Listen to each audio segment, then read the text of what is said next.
ঝিনাইদহের মহেশপুরে বিএনপির কার্যালয়ে দুর্বৃত্তদের আগুন, পুড়ে গেছে আসবাবপত্র।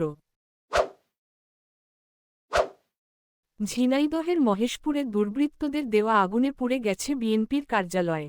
শুক্রবার রাতে উপজেলার মান্দারবাড়িয়া ইউনিয়নের শ্রীরামপুর গ্রামে এই ঘটনা ঘটে। আগুনে পুড়ে গেছে অফিসে থাকা চেয়ার, টেবিলসহ আসবাবপত্র। স্থানীয়রা জানায়, শুক্রবার দিবাগত রাত ১টার দিকে কয়েকজন দুর্বৃত্ত ওয়ার্ড বিএনপির কার্যালয়ে পেট্রোল ঢেলে আগুন ধরিয়ে দেয়। মুহূর্তে আগুনে পুড়ে যায় অফিসে থাকা সকল আসবাবপত্র ও দলীয় প্রধানের ছবি। টের পেয়ে স্থানীয়রা ছুটে এসে আগুন নিয়ন্ত্রণে আনে।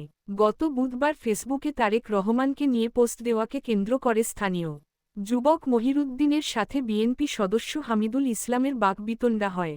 বিষয়টির ওইদিনই সমাধান করে দেয় স্থানীয়রা। ওই ঘটনার জেরে বিএনপি কার্যালয়ে আগুনের ঘটনা ঘটতে পারে ধারণা করছে স্থানীয় বিএনপির কর্মীরা।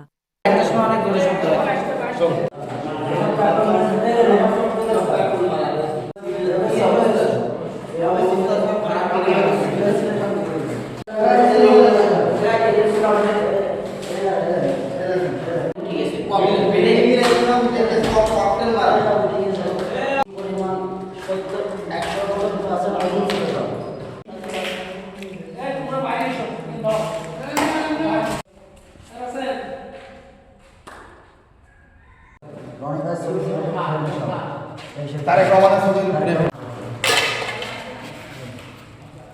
ককটেলের